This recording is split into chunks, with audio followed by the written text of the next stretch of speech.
Kelechi Egwim, who is a political scientist and activist, also in Washington, D.C. Kelechi, good to have you with us.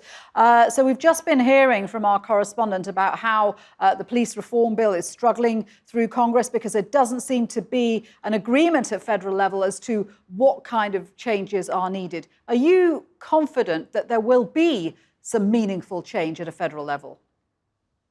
No, unfortunately, I agree with your correspondent. I do not. The issues are known to all. The problem is there's no seriousness. The issue of qualified immunity, there shouldn't be no qualified immunity or sovereign immunity for that matter for police officers. You are carrying a weapon with a license to kill. You have that responsibility. You don't get to, act like you just have a regular job. If you don't have the fortitude to do that job without killing someone, then you shouldn't have that job. We need mandatory independent civilian boards with subpoena powers to investigate police. No more prosecutors that work with police investigating police when they commit crimes.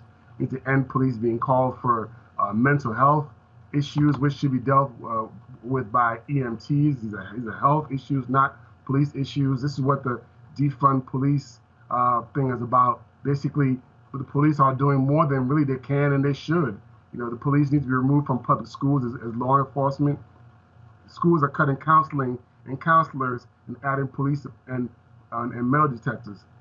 And they wonder why there's more crime and mental health issues, with the students. The for-profit prison system and the for-profit policing is still a thing, both on the federal and the state level. Cash bail is a problem. These are structural things that aren't really being dealt with on the federal level, and unfortunately, not all the states are different, are the same. Some states may be more open to change, some are not. You may be aware that here in the UK, our country's police forces went through a massive root and branch reform back in the 1990s because of their failures over the death of a young black man in London. Is it possible to completely remove entrenched racism in organizations like the police force? You cannot do it in isolation. I mean, the police are just one arm, one limb of the body. You have racism in every aspect of life.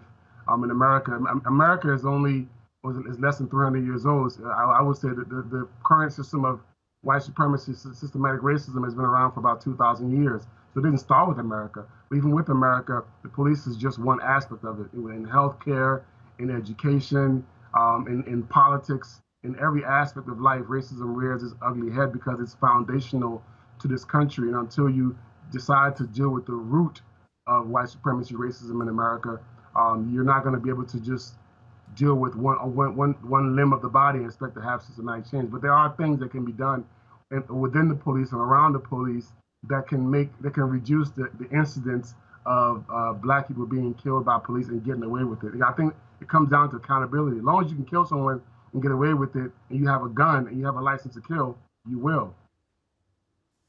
Kelechi, good to speak with you. Thank you very much indeed for your thoughts there. Kelechi Egwim in Washington, D.C.